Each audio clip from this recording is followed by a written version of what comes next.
ना दहेज में सामान चाहिए, ना ही पाका के मकान चाहिए। ना दहेज में सामान चाहिए, ना ही पाका के मकान चाहिए। सुनी अगुआ महान बाटे के आरमान समधनिया जवान चाहिए।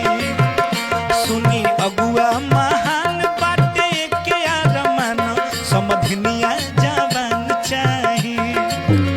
ना दहेज में सामान चाहिए,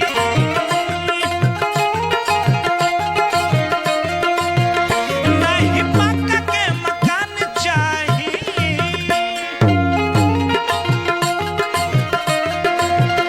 ना दहेज में सामान चाहिए, ना ही पक्का के मकान चाहिए। सुनी अगुआ महान बाटे के आरमान समधनिया जवान चाहिए। सुनी अगुआ महान बाटे के आरमान समधनिया जवान चाहिए।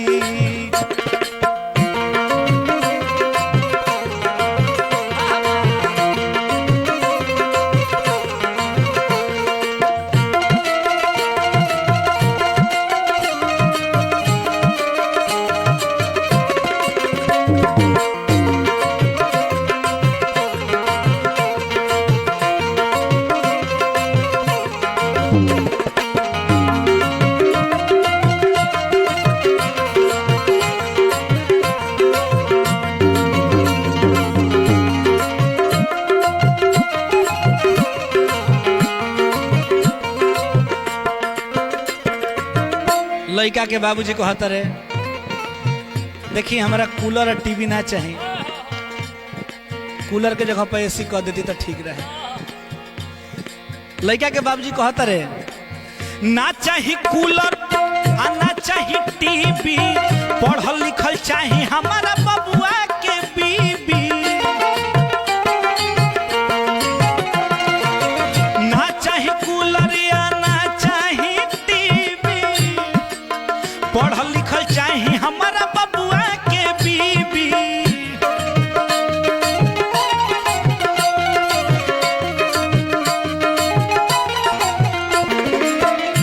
उनकर रूपवान चाहिए, उनकर गुण गुणवान चाहिए।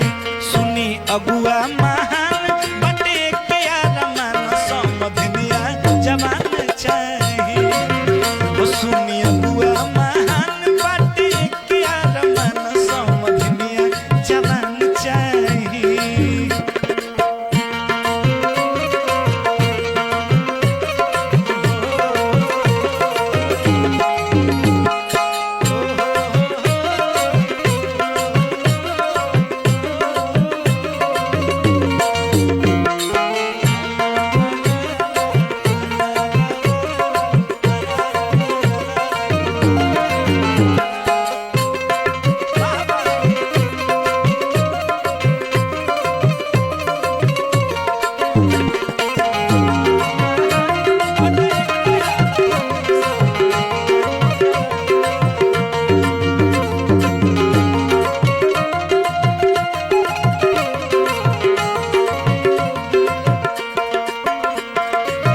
देखिए लड़का के बबुआ कहते रहे कि भले 2 रुपया कम दे, भले 2-4 लाख रुपया रुपया मत दी, लेकिन लड़की ऐसा चाहे कि अपना करेज में बसा के रखे हमारा बबुआ के। लड़का के बाबूजी कहते रहे, सगीर भैया, ये विजय भैया, ये गुड्डू भैया,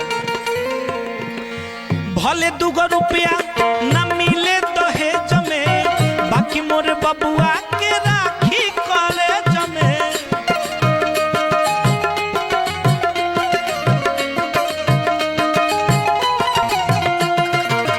भले 2 रुपया न मिले दहेज में, बाकी मोर बबुआ के राखली करे जमे।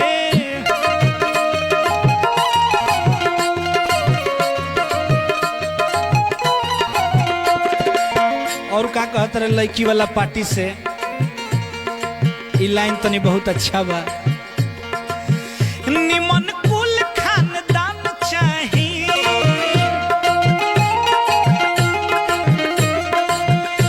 एगो साली सियान चाही, सुनी अगुआ महान बटे के आरमान समझनिया जवान चाही, सुनी अगुआ महान बटे के आरमान समझनिया जवान चाही।